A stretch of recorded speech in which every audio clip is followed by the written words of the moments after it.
Hi, Gwen. Hello. Who's here? Anybody else? I think it's just bird.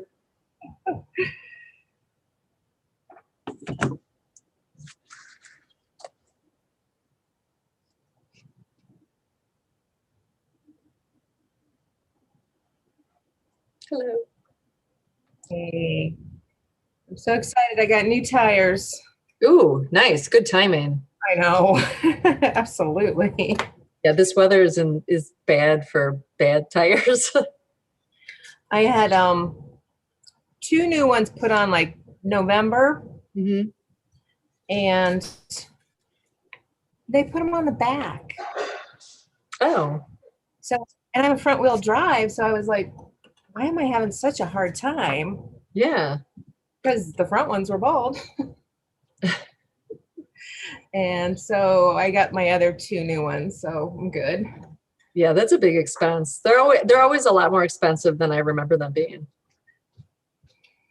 Yeah, absolutely. Well, my mom is retired from Goodyear, so she usually has some kind of discount, so that worked out. Oh, that's nice. Yeah. Who's been doing who does the Parks and Rec Facebook page? Is that you?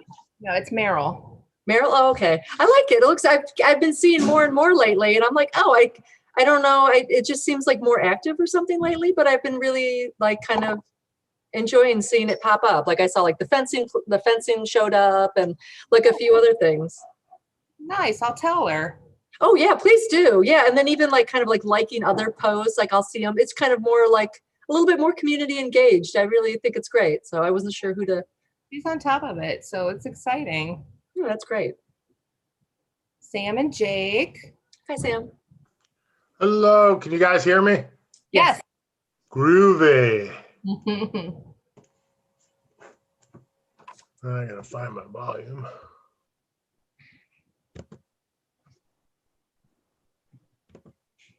Hi, Jake. Guys, There you are. Hello. how's it going? Good. How are you? Good, good, good.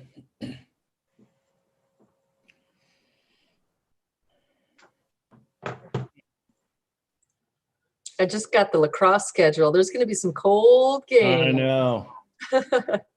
You're telling me. I know. Yeah, I guess it's probably just as bad sitting in the stadium seats too. Yeah, The those field metal. is like it just seems to come across and Yeah, metal bleachers aren't too toasty. I learned after my first year, appropriate attire for spring sports is a very necessary budget plan. So I wear all of my clothes, everything I own, every sweatshirt, every hat, everything. waterproof shoes has been a game changer for me over my lacrosse coaching career. I bet. I remember when John showed us the lacrosse game in that lightning, sleet, rain, snow. It was quite a few years ago, but I mean, it was intense weather. John just like to keep those games going too to the last minute. Even though the score might be a little different. Right. Now, Yep. Hudson, we canceled that game right away. That's done. Halftime. I was going to say the refs don't call lacrosse games real fast for like thunder. I've definitely been sitting in the stands like, are we still good? Shouldn't we be running?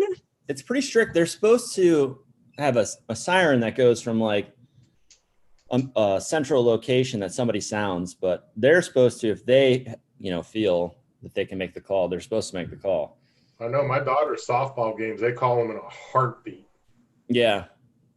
I'm afraid of lightning. With lacrosse, you're running around with a metal stick. That might be sport number one to cancel. But baseball or softball with metal bats too. Yeah. Do they still have the half-hour rule, Jake? Yes. When you hear a clap of thunder or see lightning, you have to get them off for half Yep. an hour.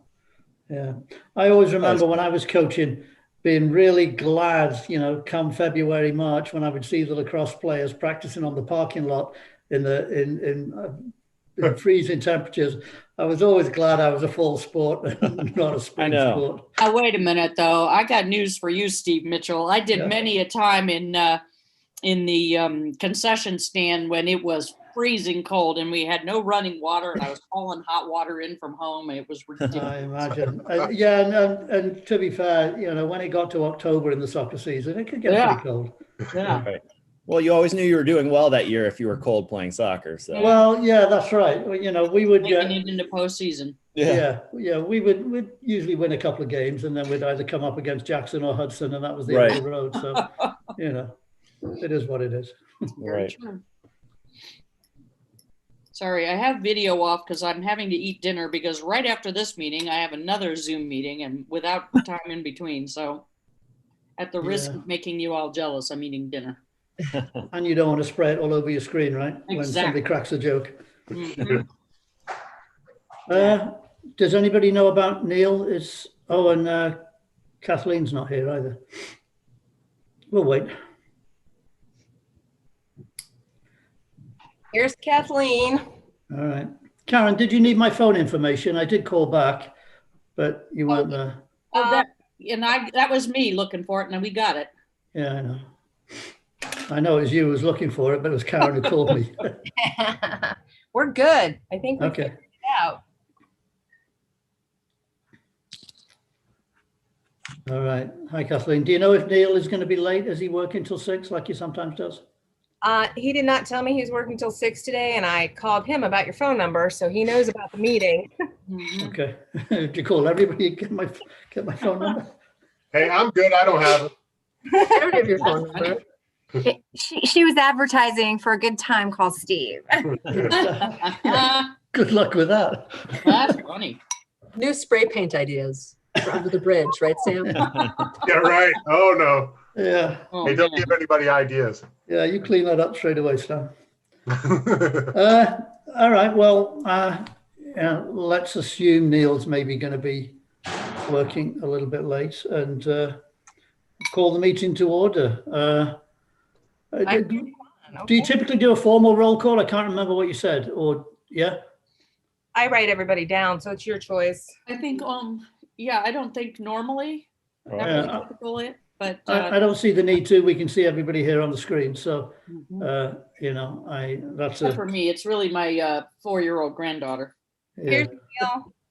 Here's Nancy. Okay, good. All right, everybody's here. Hey, Neil. Neil, you're sitting on your Yes. side. Sideways, my friend. Mm. Hi, Nancy. Hey. There you are. There you are, Neil. How you doing, Steve? I'm good, Nancy. You're peeking at us from the side of your screen there, but that's all right. Sorry, I'm trying to open something. I'm trying to open my board minutes That's or all my right. board, all my stuff. No worries. All right. Well, we've called to order. We've done the roll call, and that everybody's here now that Neil's arrived, so we're good. Let's look at the minutes of January the 21st, then, shall we? And if I could get a motion to approve those first off, and a second, then we can talk them through. I'll move to approve. Debbie? Thanks, Debbie. And a second. Somebody, I'll second. Second. Oh, dang it. whoever you like, Karen. Okay. All right. I'll give you a moment just to refresh your memories if you haven't had a chance to get through them yet. I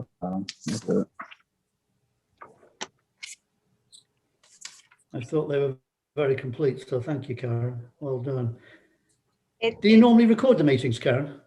We are live on YouTube, which has changed my note-taking. Seriously, we're live on YouTube? Well, we're live, so she can go in and catch up on if she missed something. Oh, okay. I mean, how much of a delay is there though before we show up? 4 seconds. Immediately? Oh man. Oh, No, now we're gonna have to behave ourselves and not crack jokes or anything. yes. I pull up and then I go look at the YouTube. I'm like, oh, I missed that. So Well, I'm glad I know that we're live on YouTube. Okay. Mhm. All I right. think that's how we're getting around the requirement that we have public meetings, right? Yeah. Yeah, that makes a lot of sense, actually. Mhm. Okay, so if there are no questions or concerns or comments on the minutes, Well, we'll call the question then. All those in favor? Do we like to take roll call for votes, or can we do show of hands? How do you Waving. normally do it? It's up to Melanie. We've done show of hands in the past, but Melanie, it's up to you as interim. Typically, you should vote for everything where you have a verbal vote, only because that's how it should be reflected in the minutes. But it's up to the board. I don't want to make huge changes, but I would recommend that from this point forward, if you read, your charter requirements and stuff, that's really how it should be done. All right, let's do it that way then. Okay. I'm going to need reminding of that because other committees that I've chaired, I'm just calling the question and everybody saying aye. But so let's go ahead and call the roll then. Can we, Karen? Sure. Steve, Yep. Debbie, Yes. Jake, Yes. Neil, Yes. Kathleen. Yeah. Okay. All in favor. All right, good. Thank you. We don't have any personal appearances. I don't believe we have correspondence incoming or outgoing to look at. So we can go straight on to board reports. You want to do Revenue. revenue and expenditures first? Yeah, who does that? We just look, and anybody that has questions, typically, then we would ask and note that it's there. Okay. Um, Well, the first thing I noted was, the drastic difference between January 2020 and 21. I'm assuming that's COVID related. Yes. mhm. Huge impact. Yeah, enormous, isn't it? Mhm. What are the long-term implications of that? Do we So know? our revenues, we didn't stay the same on our expenses. So we made adjustments, like let's use the before and after school program, for instance. Even though our revenue is so much lower, our expenses are lower.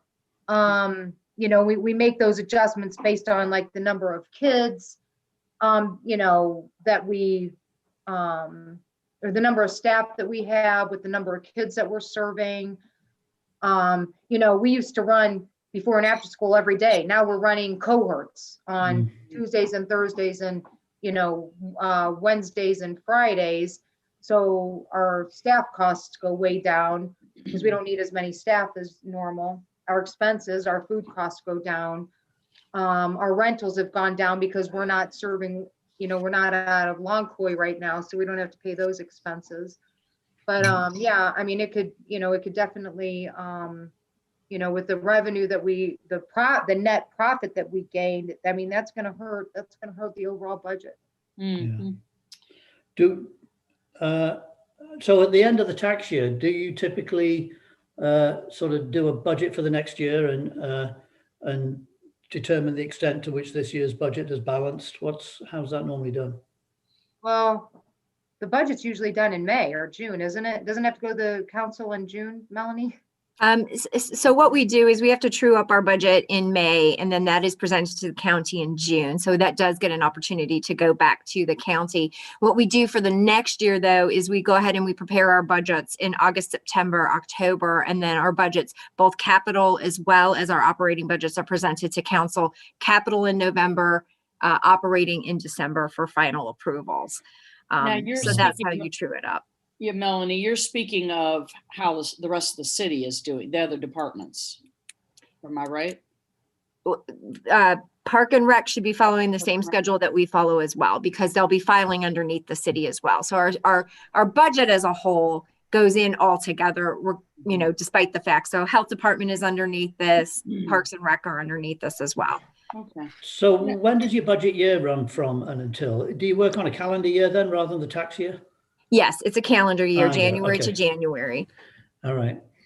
Sorry to be asking so many questions. I'm just trying to get my head those around are this. actually excellent questions. Excellent questions. I'm glad you are, Steve, because somebody had asked me about budget, and I said, honestly, I don't remember the board seeing and approving, but I think it was just handled, by the staff who knew kind of knew what the budget was and sent it on to the city. I don't know, Nancy, correct me if I I'm no, wrong. I don't know. I think that Kevin did it.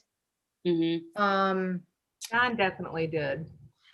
So Yeah, but I don't remember that we, the board, saw it and had big discussion about it. If he should have put it in, it should have been in one of the board, you guys would have had to approve it, I think, back in either April okay. or something. Actually, it's November is when you guys should have seen that. That would have been your capital and programming. Because you actually need to approve it in November for submittal to council. So, Okay. November. So, yeah, and Yeah, I'm thinking- we'll need to make sure that we do that. I mean, for everyone's protection, for the protection of the board and the protection of the people preparing the budget and spending the money. It's certainly, something and I that we need to do. missed, yeah, I missed a couple of meetings there in those months that I was out ill, and I don't remember. This might have been something that fell through the cracks when Kevin submitted resignation, or did it go through, Melanie, as appropriate? again, I wasn't a part of everything back in October and November, but I have to assume that there was some sort of presentation, even if it was brief to you guys, because his budget was submitted and it is actually, I was just looking at it today. It is a part of our 2021 budget. So I believe Sam and Nancy received a copy of this year, which was kind of maybe a first time for them to see the whole city's budget. But we can certainly get copies of this out to you guys, or I can send it to you electronically. It's pretty interesting to see. Things to note that's interesting about the park boards, and Nancy, you can step in here too to help us. So there's a general operating, and then you have a youth baseball actual account, you have a football account, you have the fitness account, and then you have your childcare account. So they are 4 different actual budgets for which money are allocated into each. Oh, I'm sorry, 5. You're right. Plus the administration that funds are actually allocated into.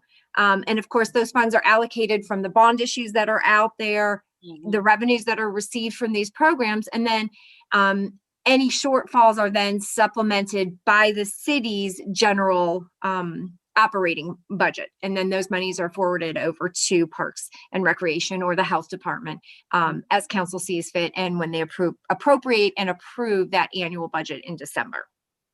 And I know we talked back, like with Kevin, I mean, we did do a decrease. He was doing, I think it was Dave Rulger that said, everybody has to do a decrease on like a percentage. Right. So 20%. Each department was asked to reduce their expenditures by 20% due to the pandemic, I think was the number. Correct. Actually, it was last May that we were asked to allocate our budgets and drop them 20%.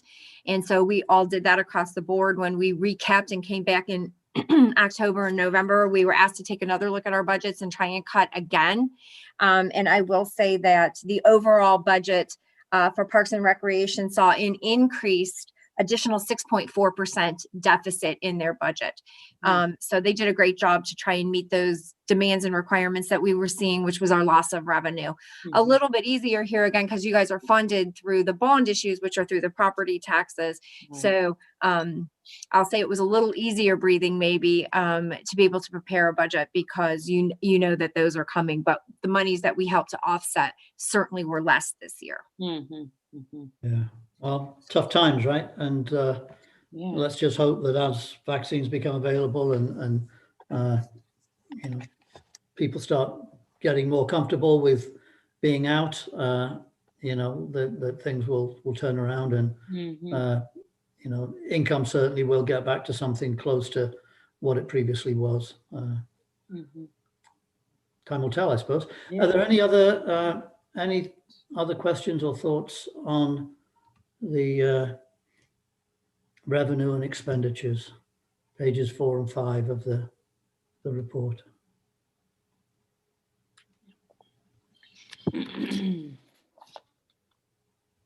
Yeah, it looks like, am I interpreting this properly? It looks like we are doing a little bit better on KYBS registrations this year. Yeah, actually, we have some. We're getting there. Yeah, that's encouraging. It is encouraging. And I think you know, I mean, we're gonna, of course, we keep registration open, and, Yeah. you know, it's snowing out and we get people calling in, and, you know, so, you know, Yeah. we'll see by the end of maybe March, how many total teams we have. Mhm, mhm. Yeah. What's the miscellaneous? Miscellaneous, so from what I don't know, Melanie, but I know like miscellaneous was like, we get money back from unemployment, you know, at times, and I think Brian puts it in miscellaneous. Mm.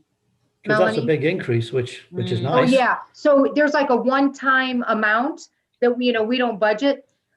So when that money comes in through budget and finance, he filters it out into the different departments that it belongs to. So sometimes we all of a sudden see this big surge of income revenue and he puts it in miscellaneous. Because I said, Brian, where do you put that money? And he said in miscellaneous.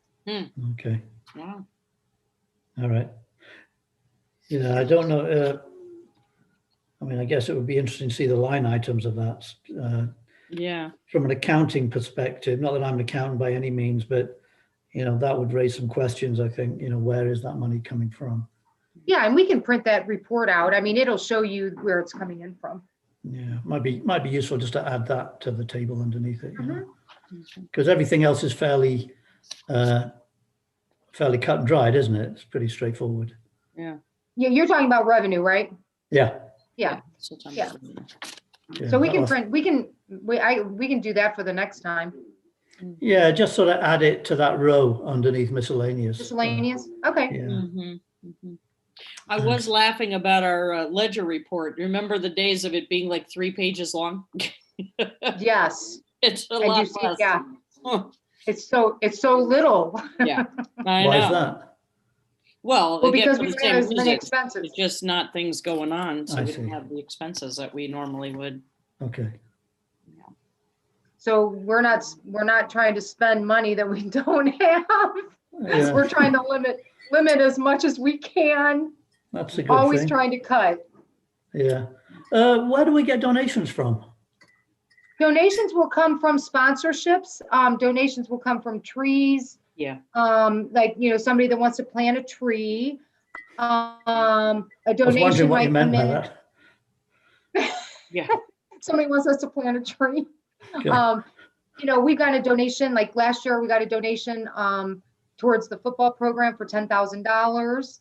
Nice. So yeah, that's, you know, it's different things. Art in the Park, we'll get I you was know, just gonna ask sponsorships. if that was one of them. Yeah, that Art in the Yeah. Park, sometimes you get people Okay. donating for that. We get Joe Woodward is our big sponsor, and I'm hoping that we can get that one again this year. I have to call them up and see if their funds are available. That's our big sponsor for that. Yeah, okay. All right, good. All right, any other questions about those?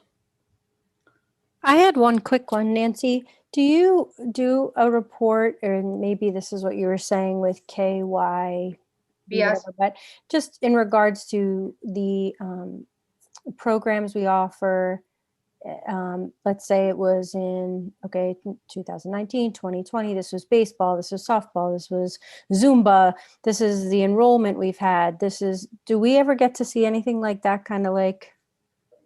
A budget? Yeah, A final, just a final. So a final budget.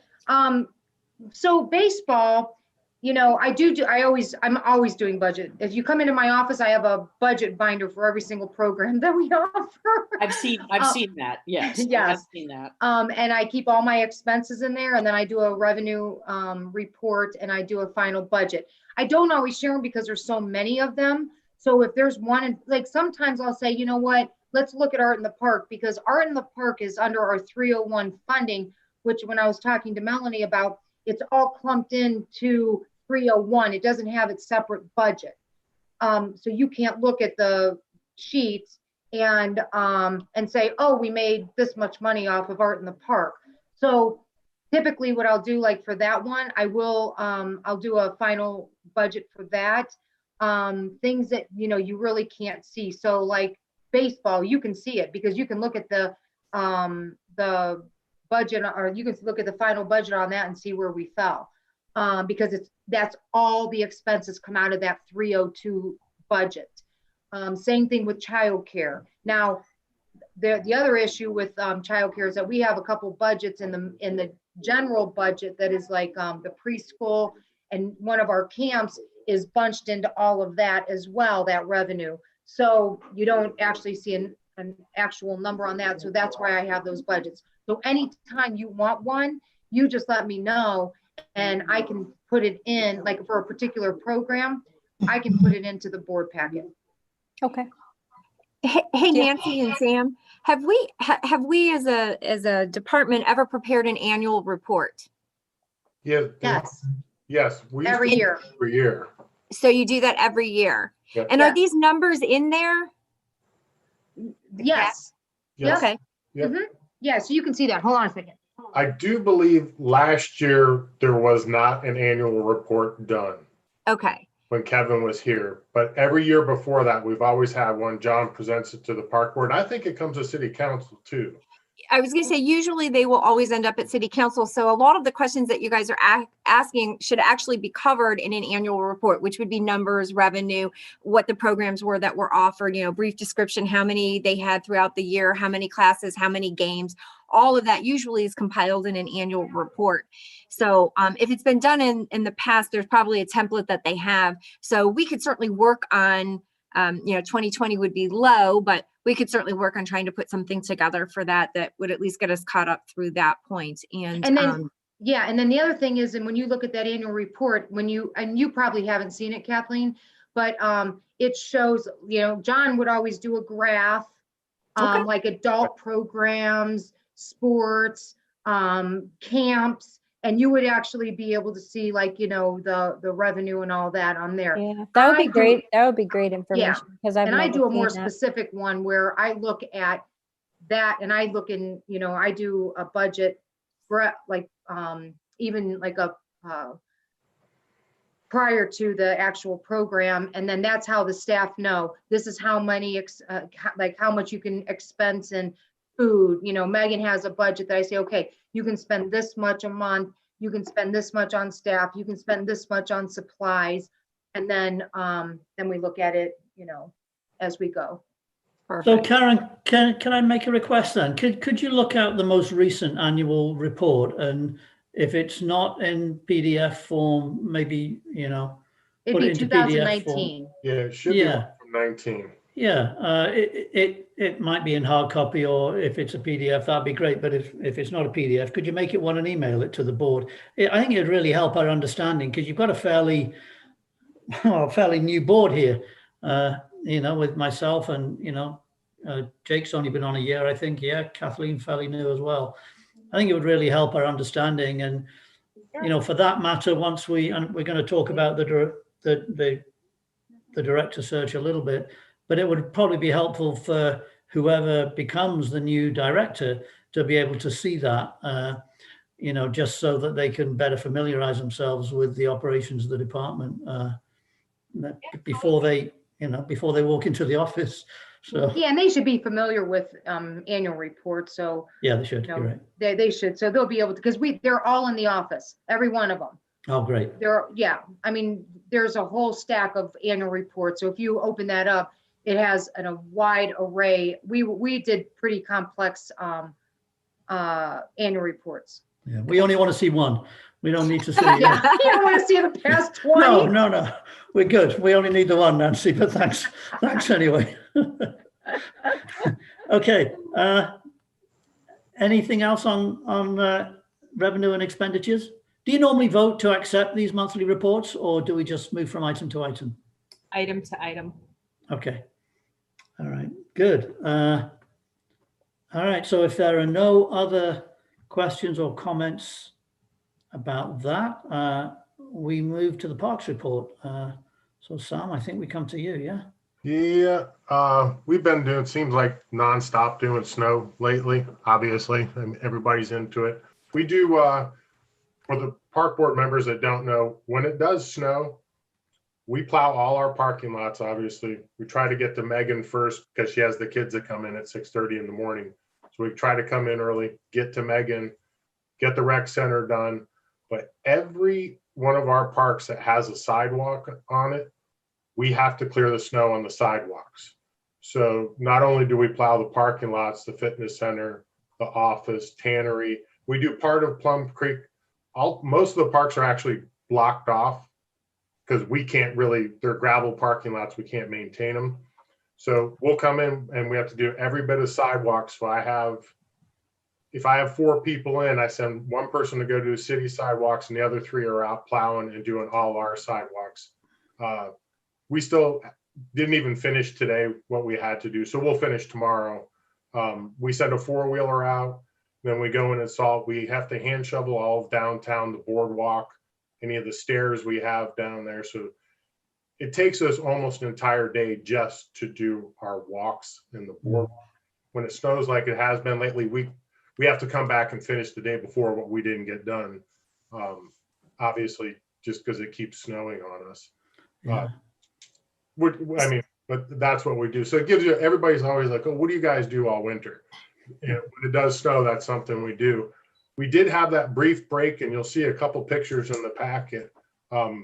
If you're familiar with Jesse Smith, the nature preserve right there, we have a vernal pool that is now a permanent pool. It doesn't ever go away, and it's been flooding the trail.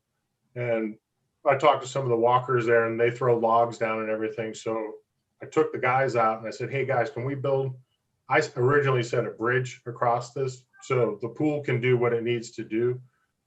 Russell suggested building a floating boardwalk, and that picture of what you see is what is considered a floating boardwalk. And believe it or not, that entire project, the only thing we had to spend money on, we spent $47 for bolts to hold it all together. Everything on that is recycled. We've taken from another job that all the skids it sits on, all the decking, the sideboards on it are all recycled from other projects. So we had the material on hand. Nice. I turned it over to the guys and said, hey, this is what I want done. It is a little short, but we ran out of material. So if we continue to get the wet spot farther on down, we can tack onto it. We didn't leave ourselves in a bad spot. But that bridge also allows the water to flow through it. And if you see on the picture, you can see where the pond, basically it's only about 10 inches deep, but it's a vernal pool. All the toads, salamanders, everything breed in it.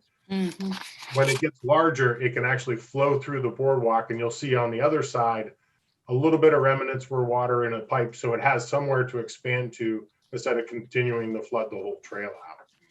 But I give the guys credit. I told them what I wanted done, and they did a pretty good job. Yeah. It's really good. Oh, Nice. that's great. Yeah, and kudos for using recycled materials. That's great.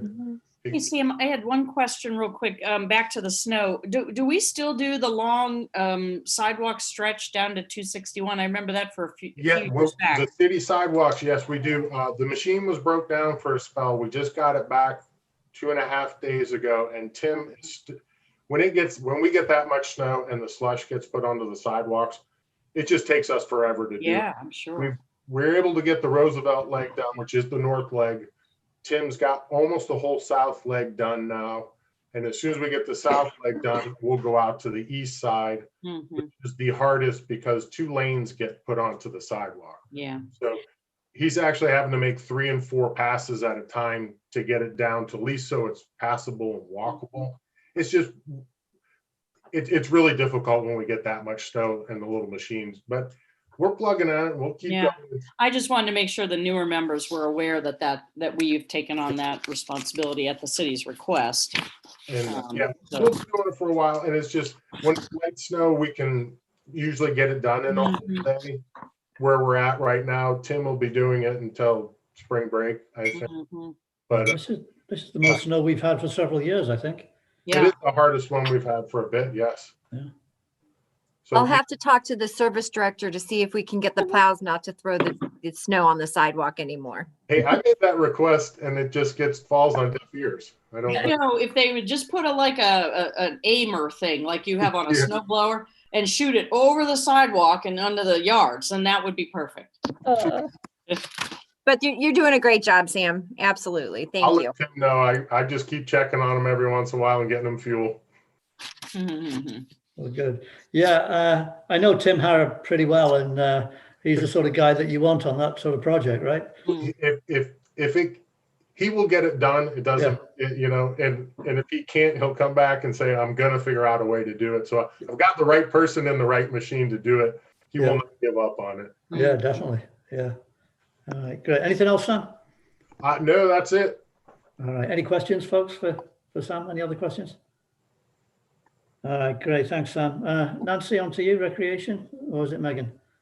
No, I'll do mine, then Megan can touch bases on the kids club.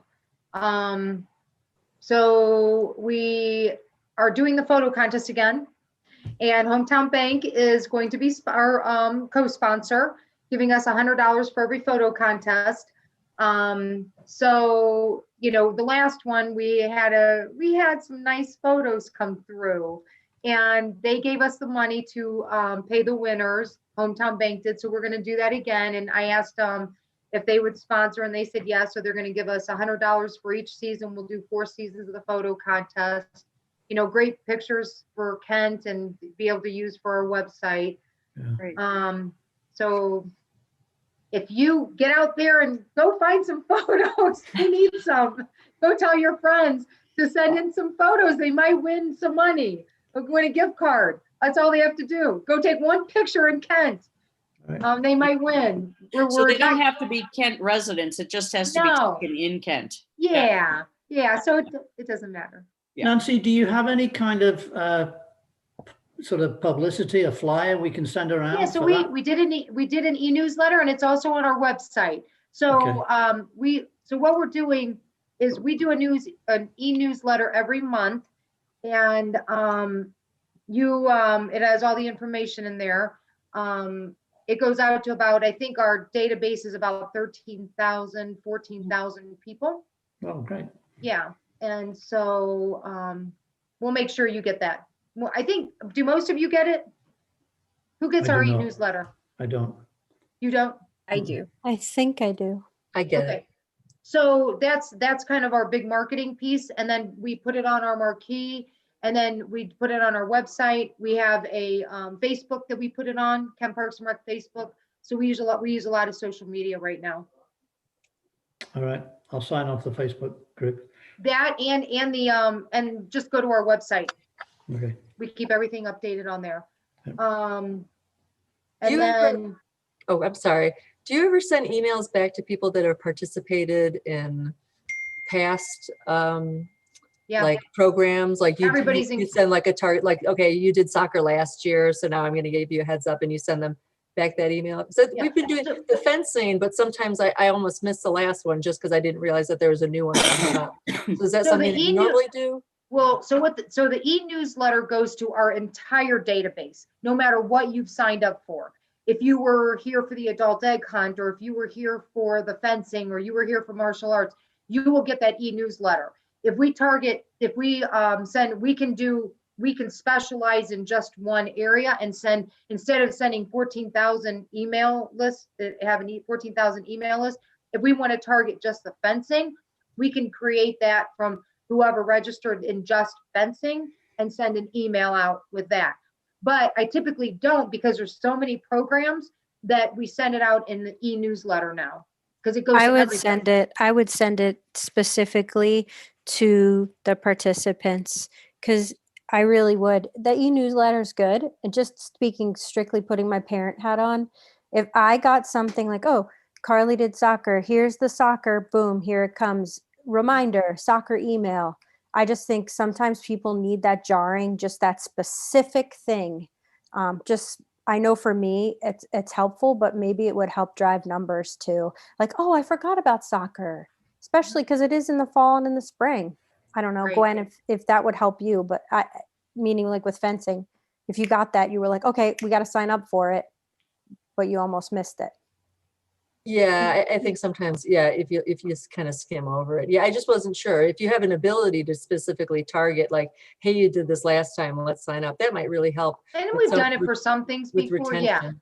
Yep, I mean, I can do it for everything. I mean. Yeah, and I wasn't sure, Nancy, if this is going to be time intensive. How difficult is it to pull out soccer people? It's not. It's just a matter of getting a whole list, and then, we have to, I have to send the communication out. I mean, Okay. there's a lot of programs, so, Yeah. maybe I don't target, I probably won't be able to do all constantly, because then if I miss something, then somebody's going to say, well, you missed it because Oh, yeah. we have so many. But, we try to get everybody to go to the website. If we can get more people to go to the website and really look at our materials, then you're going to see everything on there, because we are keeping that up to date every day, instead of letting that slip behind for like we did before. So yes, I will do my best at trying to get as many as I can out that possible. Or maybe just targeted to programs that, that the Parks Department That are would like to popular. increase participation, or, maybe it doesn't, if it doesn't make sense to do every single program, just more of a targeted approach where we're looking, you're looking to boost numbers, or maybe it's something that is like, more profitable endeavor for the department to do that, kind of boost the numbers there. That's, I mean. And social Nancy, do you- media, I think I'm too. sorry. Do you Yeah, no. use the reader board downtown as well? So when we send our information to Patty for the city's electronic board, we give her the Tree City Bulletin information. And so she uses that. And she also gets things off of our website. So I don't specifically tell her what to put up there. We do use our electronic marquee board. And so whatever Patty decides to put, sometimes if I know it's something that is like up and coming, like a big event or something like that, I will call her and I will say, hey, can you make sure that you get this on the marquee for the Awesome. city? Great. Yep.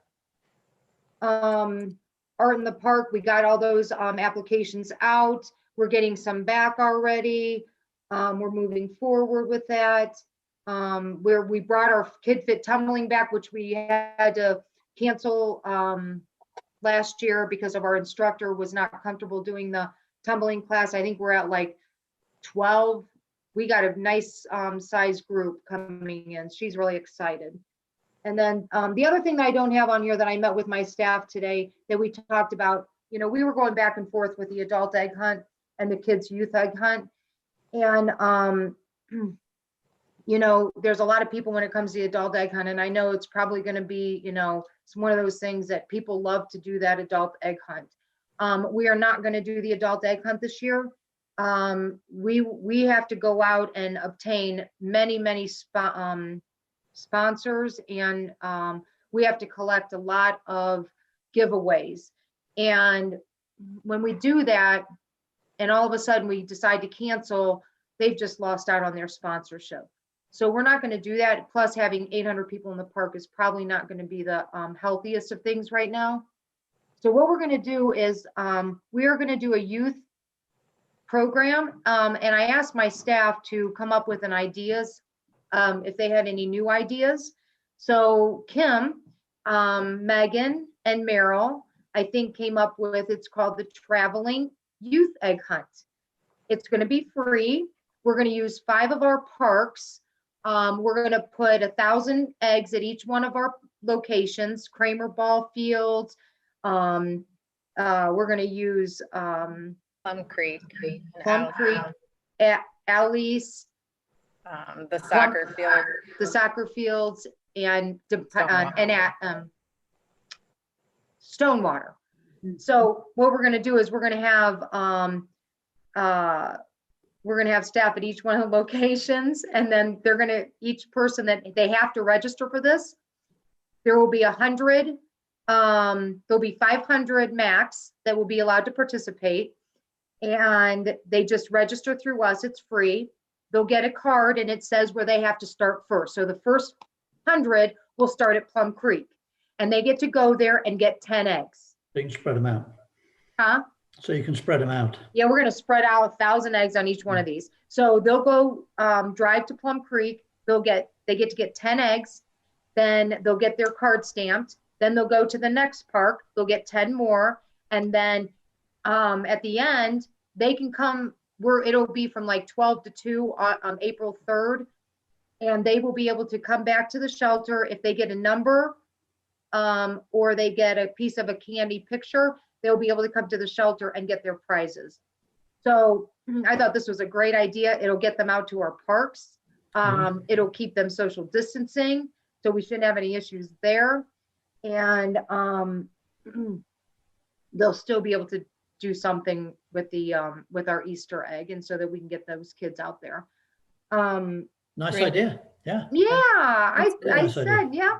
I thought that was really neat. I was really happy they came up with something. Might even be a, something that you stick with rather than Exactly. going back to what you previously did. Yeah, something different. It's always nice to have something different. And I'm going to reach out to the Kent JCs to see if they will sponsor again, because they usually sponsor us $250 to buy all the prizes. And then I'm also going to see how many JCs can come and volunteer, because they come and help volunteer every year when we do the Kids Egg Hunt. So I'm going to ask how many can actually come out, and then we'll put staff at all of the parks, and then we will have the Kent JCs helping as well, and station them at all the different parks. When is that, Nancy? April 3rd, and we'll do it from 12 to 2.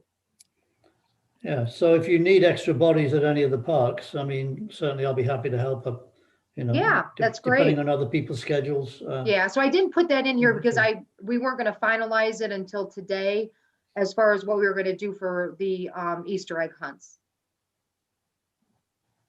I was thinking too about that adult egg hunt. In addition to the sponsors losing their sponsorships, a lot of businesses that might normally participate probably don't have a lot of extra cash. Right, Debbie. I know. That's why I'm putting off calling to get that Joe Woodward Foundation money for Art in the Park. Yeah, yeah. Oh, it's tough asking people for money right now. It is. Yeah, it is. That's a challenge. Megan, you want to go over the child? Yep. So I have 2 trainings coming up in March. The CPR and first aid will be at the shelter house. That usually just certifies our before and after school staff, preschool, fitness center, but we do have some community members attending that as well. I think we're at about 13 doing both CPR and first aid. The trainer I have doing that also is the trainer for our babysitters training. And we actually have 9 11 to 16-year-olds already registered for that, and it's on March 20th. We can take up to 12. And Melanie, I did talk to the police department. Mike Lewis is kind of my go-to there. He does our lockdown and evacuation drills with us and the before and after school program. So I told him what we were thinking about getting them involved with that. And so I'm having him talk to the trainer for that, just to see how they can be incorporated in it. I know the trainer said he does kind of cover a lot of what the police would say to the kids, but I still kind of want the police there just as a presence, so the kids get used to seeing the police officers and know our officers in the community, because Mike has done a really good job at that community outreach and just stopping by the rec center whenever possible, so the kids aren't scared when they see a police officer. They know there's going to be an officer at the rec every now and then just to hang out with the kids. So I think this will be good too for our community with them stopping by for that program. And also our trained babysitters from that program will be able to volunteer at our Kids Night Out program, which we're bringing back. That's usually a school year program. It's the first Saturday of every month at the rec from 6 to 10. The parents can drop off their kids, and I have my staff working, and then we usually have 1 or 2 of our trained babysitters volunteering with my staff just to get experience. And it's been great. We started that about 2 years ago. So we do have Kids Night Out coming up the next 3 months, and then we take off for summer and we'll come back for the school year. But a lot of parents are happy that we have that back at the rec. And then we just started registering for our Hawaiian Hangout programs. I've always had that at the rec during spring break, but we're starting it at the preschool this year as well. Right now, current families can register that are currently in our before and after school program and preschool. It'll open up to the public March 1st. We can't do things like field trips right now. We usually bring in our inflatable obstacle course. We bring in special guests. Can't do much of that right now. But we do have a special theme every day for the kids. We're only taking 20 kids right now. We usually have about 36 in that program. And then the last thing is before and after school, we're still at about 50 kids. I've already had some calls for next school year, some new kindergartners, so that's exciting. They're excited to start school, start our program. So I'm hoping next school year will get us back up to 150 kids and not just 50. So yeah, we're missing about 100 kids right now, since we're only able to offer the 2 days a week when the kids are in school. And here, just real quick, I just wanted to say something. So when you look at the 52 kids, it's really half of the revenue that we're getting in because they're only going 2 days a week. Most of our kids go 5 days a week at 150 kids. So that's where that revenue that when we were talking about that, these are 52 part-time kids. Yeah, so you have to kind of look at that, you know, that's how bad we're hurting with these 2-day school days that these kids are in. Yeah, because we usually have daily and weekly rates. So basically no one's weekly this year so far. I was hoping with the teachers getting vaccinated in March that there would be a chance that the schools would go back 5 days. I did talk to Jim Sawyers about that, and he kind of feels that the hybrid program is working. We want to keep our kids safe. So right now, it doesn't seem like the 5-day thing will go. I don't know if Jake, you know anything different? Last I heard today, our vaccines got lost somewhere in Tennessee. So nice. Okay. The other thing that's hurting us with the revenue also in this is we get money through the we have a contract, and so for some of you that are new, we have a contract with the Ohio Department of Job and Family Services, so we can provide this service to low-income families. And when these families that need childcare are approved, they're approved for part-time hours, meaning that, like, let me just give you an example. One child for 1 week, we may get $62 a week. Okay, but they have to be there for more than 7 hours in our program. If they fall below 7 hours, they pay us an hourly rate of $5.40. So if that child that's there for 2 days a week at 2 hours, that's only $10 that we're getting for that child. So, you know, that's a whole nother issue that we're dealing with. So when I sit down with Megan, and this is going back to Kathleen, we do this budget, we look at, you know, the worst case scenarios, looking at minimum staff, looking at, you know, spending only $50 a month in food and supplies so that, you know, we can make up for that loss. I mean, that's a huge loss. You know, our money that comes in from there, that's where we've been able to generate a lot of our money from. Is through low-income families through the county. If they're just morning or just afternoon, they aren't able to reach that 7 hours. So most of our kids are hourly right now. And we went from 30 voucher kids to about 8. So that's a big difference right there too. And then some of them might have co-pays, but the co-pays are minimal. It might be, you know, a $5 a month co-pay. I mean, this has just been all crazy. So we are doing our best with with such a little amount, you know, that we can deal with as far as, you know, running the center. And that's why we closed Loncoy. We didn't have the numbers. We have to pay rent at Loncoy to the schools. You know, I mean, we said we can't serve 3 kids there and pay another staff person. We have to ship them from Loncoy over to the rec now. So we've got Walls and we've got Loncoy coming to the rec just so we can make ends meet there so that we can continue running this program, because you're balancing, it's a need, you know, here's our expenses. I mean, where can we cut? So and for example, too, with food, I know last year with 150 kids, I was spending about $1,400 on a food order, like maybe every month and a half. And this year we've maybe spent 2,000 total. So that was we're trying to cut wherever we can. Yeah. I know the food's not like, obviously 2,000 isn't a huge expenditure, but is that something we could work with the Curtis Foundation? I know they always have extra like birdie bags and stuff like that. Is that something that already even happens probably? Through the licensing, we have to supply certain standards. And so every child has to get a juice, you have to get something. So we have a menu that we have to go off of based off of licensing. But yes, when we've used them, Jake. Okay. We've used the Curtis Foundation. We brought some food in for the summer. Okay. That's awesome. And yeah, so usually I calculate it like, I usually do like, so how I do my budget is like 25 cents per child per day per week. And then for like breakfast, and then I budget like 40 cents for, per child per day per week, for the afternoon snack. Gotcha. Yeah. Just so we can meet that licensing regulation. Sure. Because we have to follow those guidelines in order to maintain our contract through Ohio Job and Family Services. Gotcha.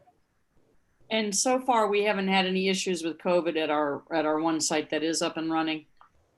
We've had some staff that have had COVID, and we had to report them, and they've been off, and so we had to pull in some subs. But as far as kids picking it up or whatever, it's been okay so far. Not with us, but in school they'd have it, so then they wouldn't be allowed to come to us. Right. Okay. Yeah, I was just curious how it's going. But we've had to increase our expenses on cleaning supplies, and constantly. Sam's constantly buying cleaning supplies because we have to maintain that cleanliness. So it's actually a lot of it was covered in that grant that we got in the summer too. Yeah, so that's definitely helped with the cleaning too. And then I just wanted to mention about summer camp. I've had parents calling about that, and it's kind of hard to plan for that right now because you don't know what's going to happen a couple months from now. But I do know last summer we were mandated to only have 9 kids per classroom. So like rec center and Davie, I have 2 classrooms there. So we can only have a total of 18 kids, whereas summer camps are usually Davie, I have 30, the rec center 45. So that was a big cut last year. But I looked at the numbers this year, and with no restrictions, I can have so many kids in each classroom. I'm basing it on like tables, like where they're sitting at the tables. And once we have the plexiglass in, so we have 2 round tables in the small classroom. So that's 8 kids in that classroom, and then more tables in the larger classroom. So I can have anywhere from like 24 to 28 in the larger classrooms. So I'm hoping to bring our camps back up to about 30-ish kids at each camp. So that'll be an increase there. And what we did is I had Merrill put together a summer camp survey through SurveyMonkey, and we sent it out to all of our 2019 and 20 summer camp participants, because I just wanted to know how comfortable they were with things like field trips or riding on school buses or, going swimming at Roosevelt again. So I know Jim Sawyers is meeting with James on that about whether or not they're going to open the pool again, and if they'll just open it just for our group. So it would just be our kids, which would be great. Or if we're even going to be able to swim this summer. I don't know. So those are questionables that we're working on right now, but we're hoping to open up summer camp registration to current families in April. So April 1st, and then the public in May.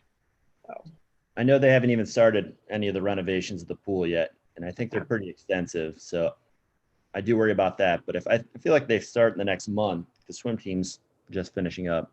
They are. Okay. Possible that I could. And that should help with safety because I think it's an air filtration system that's a little bit more efficient. Mm-hmm. So, but I know they haven't started yet. All right. Anything else, Nancy, Megan? No. I just any questions? Questions. I was just asked by a fellow teacher, Nancy, I guess. Are we canceling fall flag football? So last year, when this was a plan that we put in place, is to run tackle football opposite of flag football. So we're not canceling flag football. So what we were going to do was offer flag football like in the spring, summer, and then do tackle football for any kids that wanted to do both, because we didn't want to run it at the same time because there are some kids that want to play both. Okay. So we thought about running it. I have been talking with Garen on trying to organize that. And so what we're going to do, I think this year is run it. We just talked today at my meeting. We're going to do a 5 or 6 week clinic for all flag football kids. Okay. And like, we're going to run it on Saturday or Sunday. I don't have all the specifics. He's going to get everything to me next week. And so that we can start preparing for that. Okay. Yep. I just got some concerns. Not that I'm sure we allow females and males to play tackle football. I think I heard from two of the female teams that they weren't going to have high numbers that were going to play tackle, and they were a little upset that there was going to be no fall flag football. Oh, well, we told all the coaches that we were not getting rid of flag football. We were just going to change the time frame. So tell them to call me. Okay, will do. Yeah, Yeah, they said they weren't sure about it. I wasn't even 100% sure this was going to happen, but they had heard rumors of that. Yeah. So we don't ever want to I would never get rid of a program that is, that serves a lot of kids, especially co-ed, because we just love having the girls playing football with the kids. And this is one program that you can do that with. So, yeah, definitely have him call me, and I'll explain that to him. All right, thanks, Jake. Any other questions? All right, Nancy, Megan, thank you very much. Appreciate the detail. It's great. Melanie, the rest of the meeting seems to be yours. Yay. So first and foremost, I have to apologize to the board. I completely forgot until today that we had an executive session on the 11th of this month. The minutes are done, but I forgot to submit them for approval. So we'll have to do that in March. So I apologize for that. But the first item is I kind of just wanted to be able to publicly let everybody know where we are in the director's application process. Just for everybody, we are working with the Ohio Parks and Recreation Association. They were the ones that were fielding the initial application process. That application process closed on February 1st. They received 152 applications.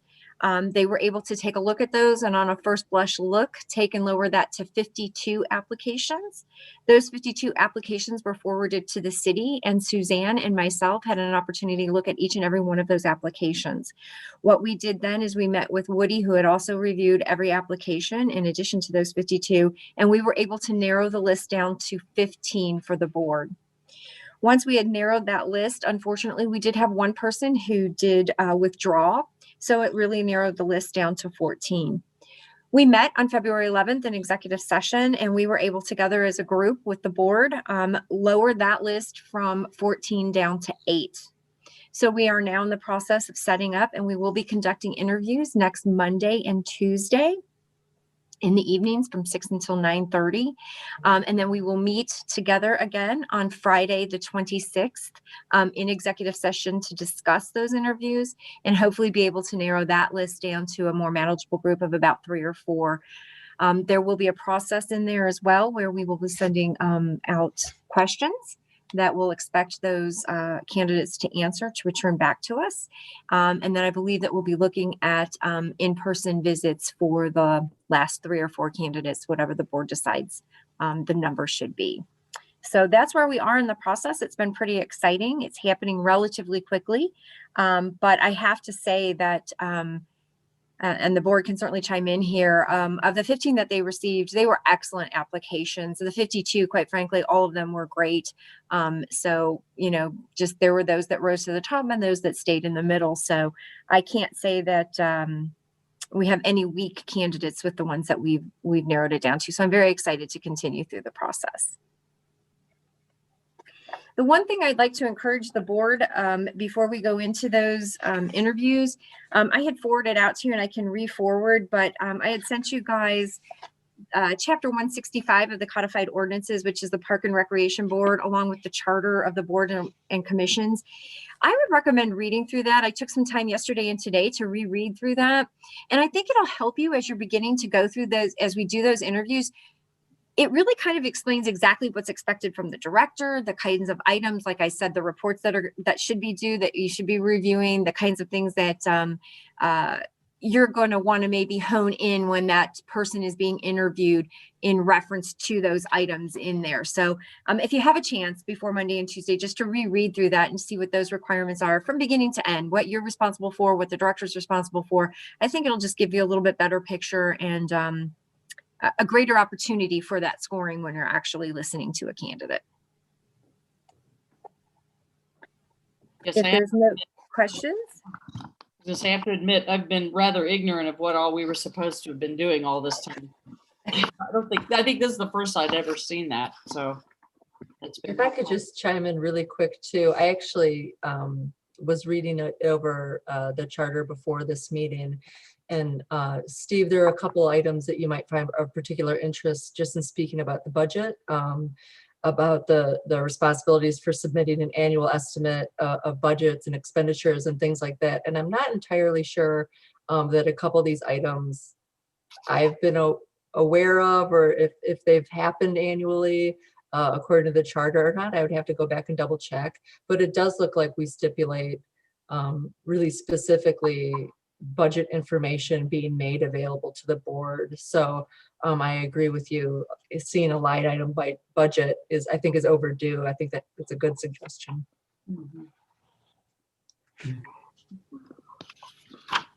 Okay. So the next item on the list then is the Harvey House Park in Luffy. As you notice there, this is a development that's located at 700 Lake Street. It is a multifamily development consisting of 8 single-family units. The units are 1 bedroom with 1 bathroom, a single car garage, a kitchen and living room space, and a small den. Based on the calculation, we're looking at a fee of $6,240 to be submitted. I do have the caveat on that though. The developer is requesting the designation, which is actually a federal designation of 55 and older, which would probably limit the number of people that would actually be in there. And so I felt that it was fair based on the past practices that you could in the future, should he get that designation, lower the population number from 2.6 to 2.0. It would lower the fee just a little bit, but I think you want to be equitable and fair with all of those developments. So if you do have those, which there have been, Jen from Community Development shared those with me, it is a fair way to go ahead and process that. But at this point in time, the amount that will be due according to Planning Commission when they get it is $6,240. So I would request a motion for approval on that.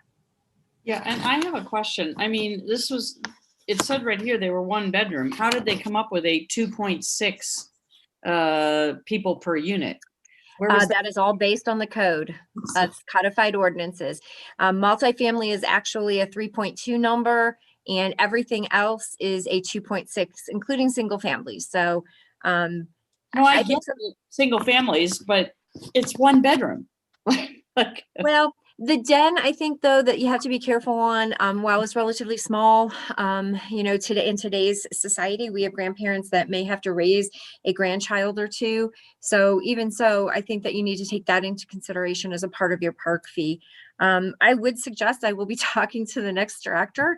This is a chapter of the codified ordinances that really should be revisited, both how with the number that we have for the acreage and the cost on that, along with those numbers. There should be some other ways just versus giving the park and rec director, do whatever you want with those numbers. There should be some guidelines that should be followed. And right now it's the 3.2, the 2.6, and it does give the director the discretion to lower that number as low as they want to. So I think it'd be better if there was some more spelled out numbers that should be used. And in this case, I agree with you wholeheartedly. Maybe you do want to do a 1.8 or something smaller, but at this point, 2 is about the lowest that I would be willing, because at the very end, if it's a couple, there are 2 people in that residence. Right. So I agree with the 2. I just was trying to figure out how they figured a 1 bedroom could support 2.6 people. Right. And again, that's in the ordinance. Yeah. So. And then one other question, because I didn't see it. Who is the developer on this? Do you know off the top of your head, Melanie? I was trying to read. Jerry Cohen. Okay. All right. Gary Cohen. No, Jerry, Debbie. G-E-R or J? J. Yeah, I was trying to read the tiny print there and I couldn't quite make it out. Okay. So let's get a motion on the table, folks, in a second, then we can ask any other questions. Can we get that motion? Yep, I'll move. Thanks, Debbie. Move for approval in a second. I'll second it. We'll take Kathleen first. Other questions?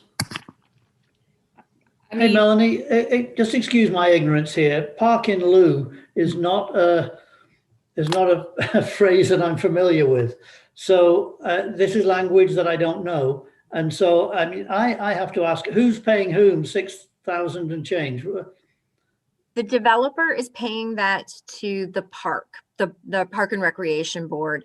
Okay. And the fee is in lieu of part of a development requires that land be deeded or dedicated for park purposes.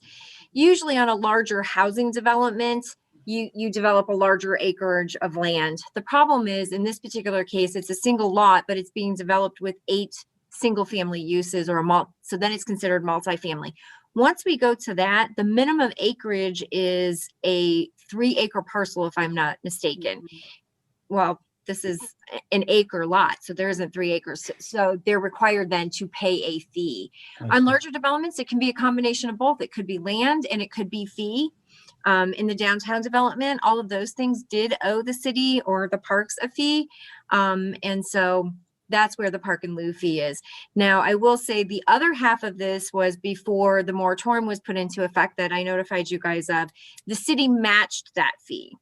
And so whatever the developer paid, the city also paid that same amount to the Park and Recreation Board. And typically that should be going, if I'm not mistaken, for capital improvements. Right. Yeah, and this came from the desire, the recognition that having green space to go along with any housing and or other development was a positive thing in the community. And if there wasn't land available, then the money would help the parks to keep parks and other facilities up to speed for the additional people that would come with those housing developments. So that was kind of the history of it. And I appreciate it has provided us over the years with some extra monies to work with.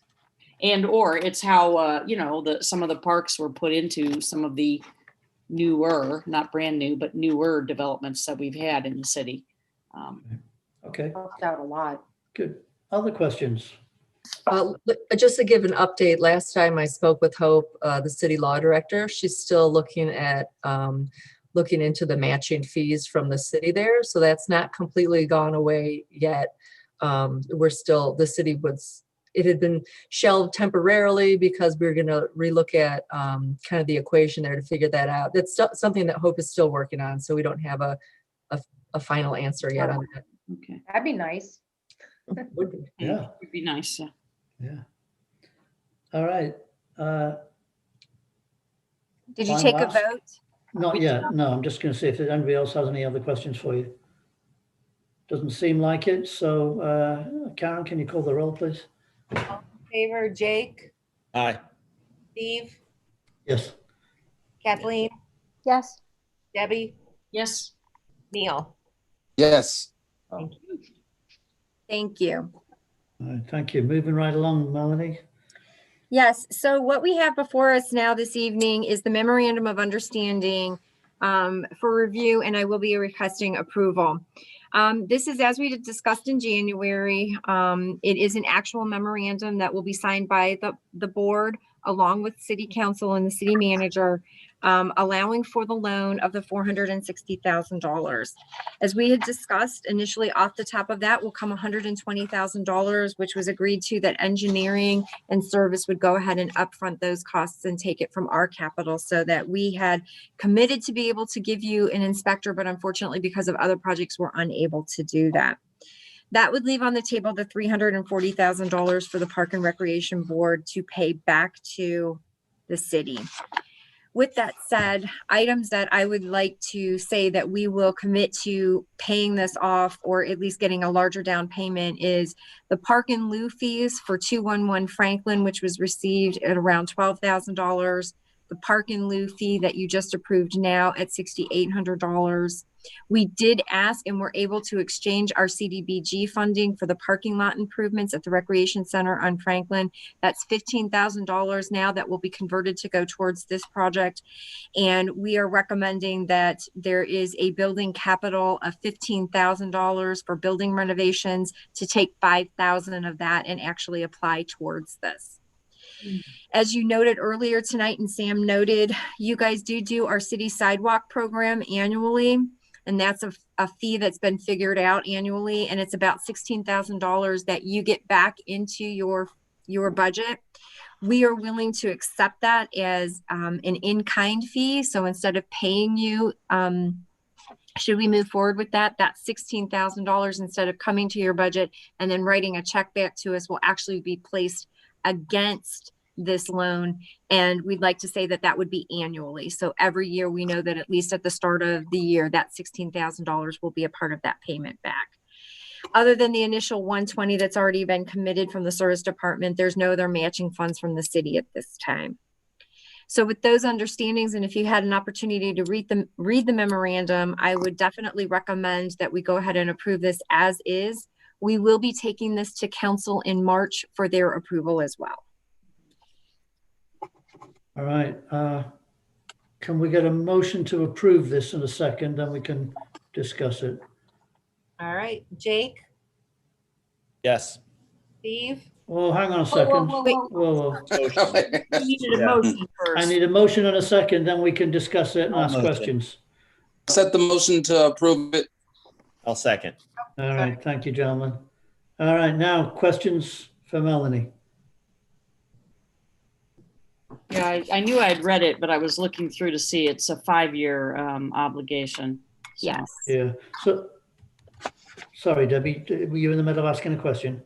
Oh, no, that was, I was looking to see it. It's a 5-year. And then some of these fees, shoot, where did I look at that? So some of the fees that we're, giving in this year are park and loo fees, for example. Those may not be the same next year. So I was looking to see, was there an adjustment made for those?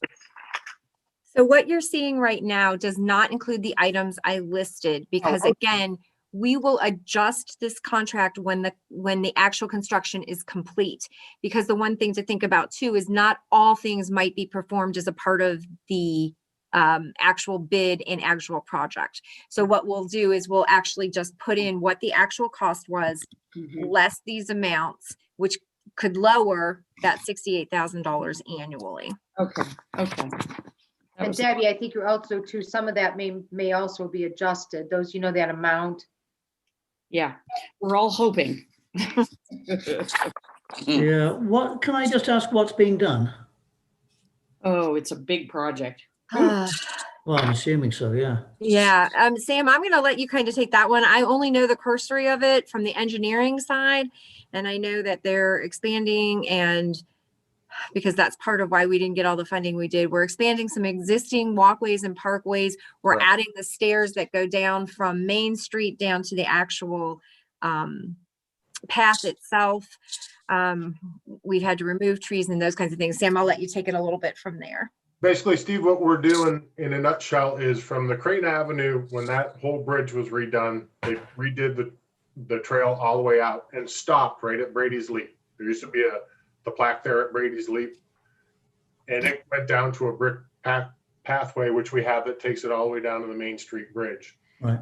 What this is going to happen is from that 10-foot where it stopped at 10-foot concrete is going to be continued all the way down to Main Street to where it drops under the bridge. You will have a new set of stairs. They're called bike stairs, so you can take your bike up and down them. We'll come down from Main Street to connect to the path. You'll have a whole new path coming down from Goggler all the way down to the trail. So you'll have 3 entrances of it. Okay. That is going to be completely graded because it's very steep to come down right now. So it'll be a much more of a turn. So we actually have handicap accessible, because obviously the stairs downtown is a limitation on that. Yeah. You can come all the way down. So it will be 10 feet wide, just exactly as you see on Crane Avenue, all the way down to where it goes under Main Street Bridge. It will funnel back down to that point right there. There will also be stairs cut in. It's kind of hard, sort of behind Old Adams Factory, to create another access to the river. So if you really wanted to carry your kayak all the way down there, it's another launching point. Mhm. Right, the stairs will take you right down there. So all those flat rocks down there, and you'll be able to walk right up to the river. That'll be cut in. And the old observation deck, which we removed earlier, there's going to be down farther past where the Brady's Leap connection is will be a whole new observation deck. Won't have all the trees in the way.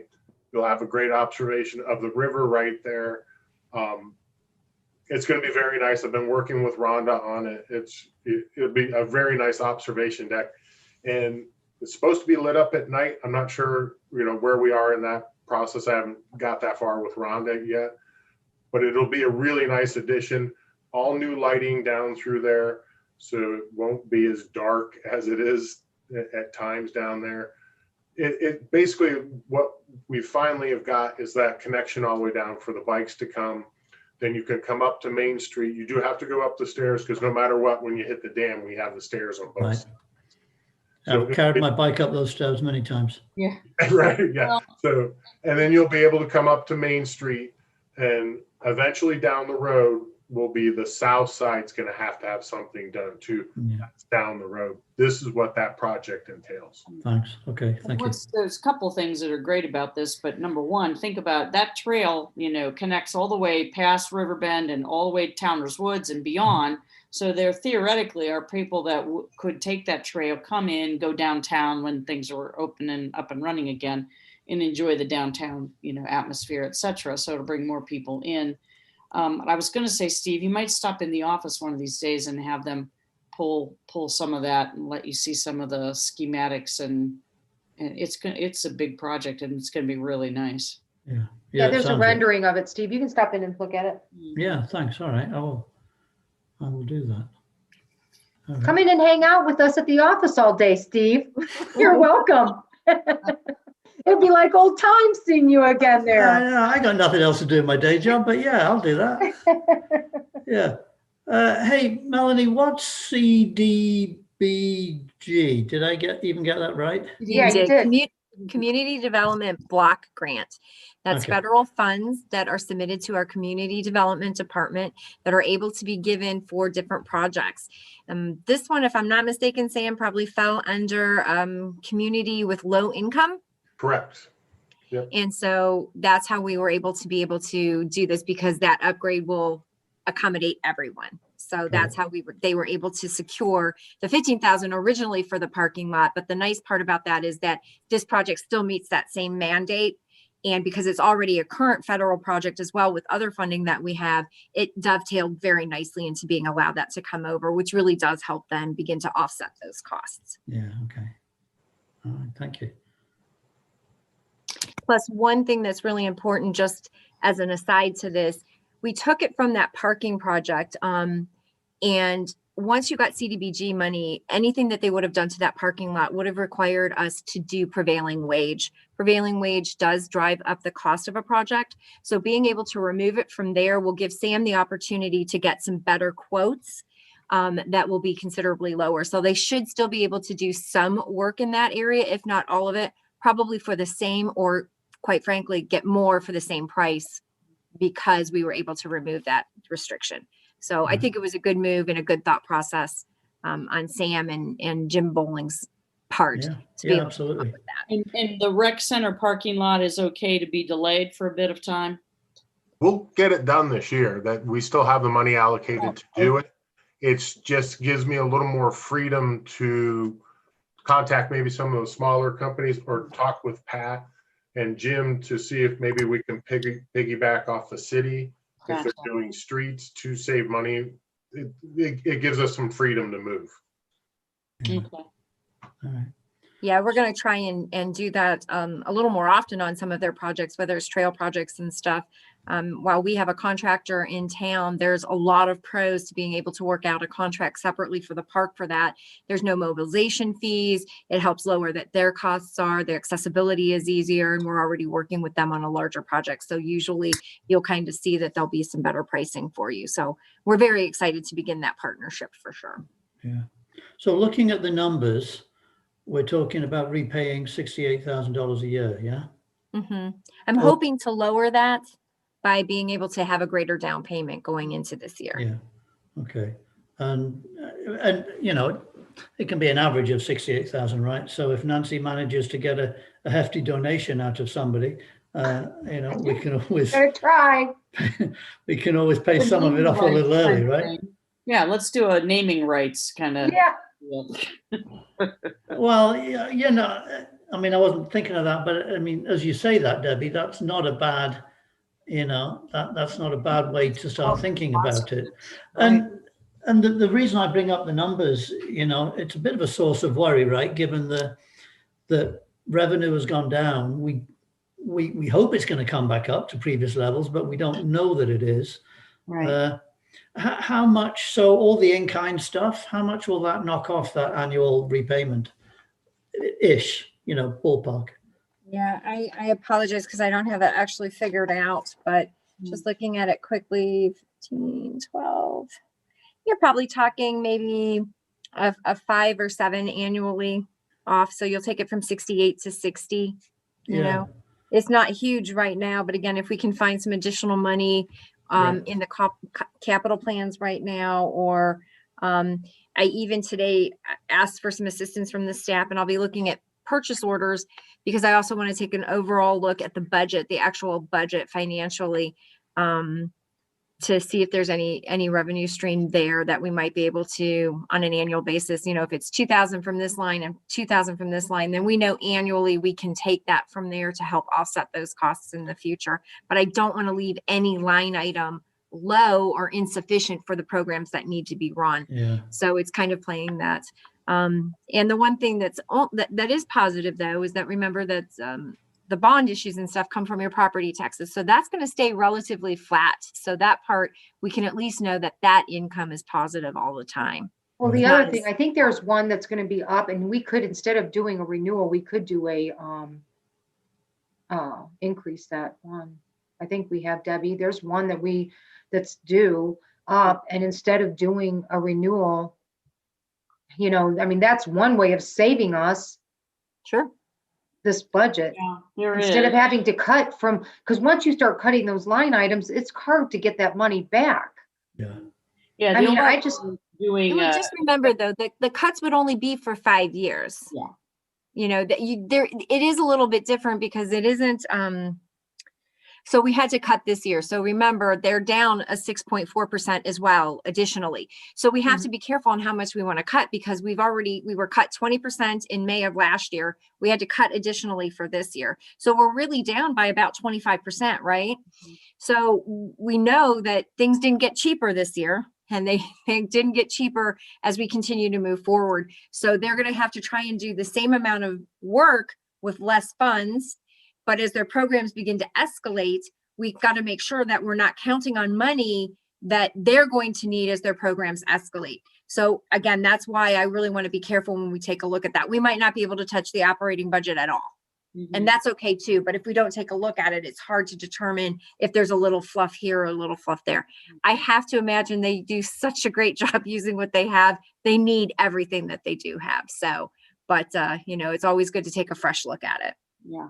Hey, and I apologize. I'm going to have to push us to call the question on this and the next one, or you'll do it without me because I've got a meeting starting up in less than 8 minutes. And so. All right. Need to break any other questions for Melanie on this one? All right, let's call the question then. And Karen, if you'll call the roll, please. Jake, Yes. Steve, Yes. Debbie, Yes. Neil, Yes. Kathleen. Yes. All right, thanks. And the last item, Melanie? Yes, the last item is for information only. Jim brought this to me. James Bowling, he is our city engineer, and he works very closely. I would like to say, and I believe that the hike and bike trail is very near and dear to his heart. AMATs and connectivity, both with traffic as well as with walking, is extremely important to him. But the Metro Parks, as you know, at the end of Middlebury, have that little section of the Freedom Trail there. And it stops, and then you have to get on Middlebury, go over the bridge, the windy area to get over to our path to be able to bring it into the downtown. Well, they actually own the property there. If you had a chance to look at the map, and they're looking at putting in a parking area, connecting the Freedom Trail through there, over to Middlebury, having a cross, and they actually want to build a bridge over the railroad tracks that will both be pedestrian and bike friendly, but then it gets the bikes very safely over to our trail. Then they would build a connector so that they connected directly to our trail. So it's really for information purposes only, but it's an exciting project that's going to be coming forward. At this particular point, there's been no requests. There's no desire for asking the city or the park board for any kind of funding or help other than a permanent easement in the road right of way, which the service director certainly has the ability to go ahead and grant that. So I'll have a conversation with her tomorrow to see how she feels on that. Don't argue too much. I'll try not to. So I think this is a great addition. And as Debbie was talking, you're going to now begin to see such great connectivity. One of the positives when I came to Kent that I found that was so exciting was bike accessibility and how much connectivity as a city we have to all of these other trails. It's absolutely incredible. And most communities are fighting to try and get that. And they have to put in long stretches to make it. Yes. We very much so, because of the railroad system and how you guys have set this up, that connectivity is naturally there. It's absolutely amazing. And you guys should be proud for all of the work that you've done, because it is exceptional. Akron and our surrounding are quite frankly a little jealous of what we do have. So that's exciting, and it's great to be able to say that. Yeah. All right. And that's all that I have at this time. Thank you. Debbie, you probably have 1 minute left. I have about that, enough to run to the little girls' room. So can I sign out early, and you still have enough of you left to end the meeting properly, I think. We can move adjournment without you, Debbie. Have a good meeting. Thanks. Thank you very much. Bye-bye. We'll see you next week. Bye, Debbie. Bye, Debbie. All right. Anything else for the good of the cause, folks? I have just a real quick suggestion in talking about the loan from the city, and then also in some of the budget questions that kind of came up earlier. I would just make the suggestion that the board consider doing an audit of the budget, just to look for redundancies and inefficiencies in it.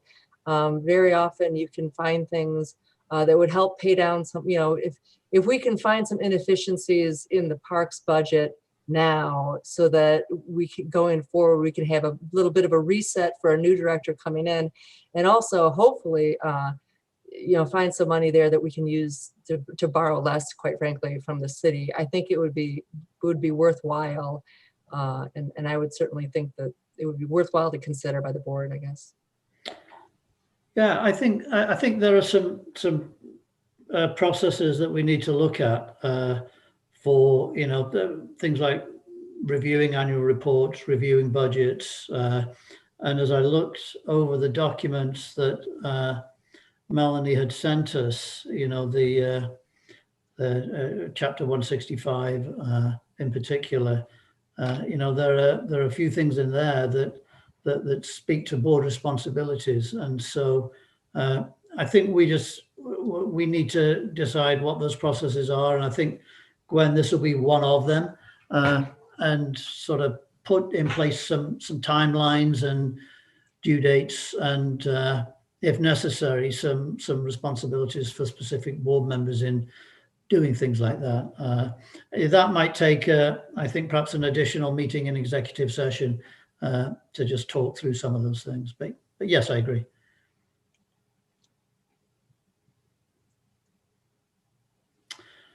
Okay. Any other thoughts, folks? All right. Motion for adjournment. I'll motion to adjourn. Thanks, Kathleen. Second. I'll second. And we can probably do this without calling a roll, can't we? We can just, all those in favor? Aye, thank you. Aye. Good to see everybody. And board members, we'll see you again on Monday. We'll be spending a lot of time next week, right? We will, yeah. Good night. Have a good evening, everybody. Good night. Good night, everyone. Bye. Bye-bye. Bye, everybody.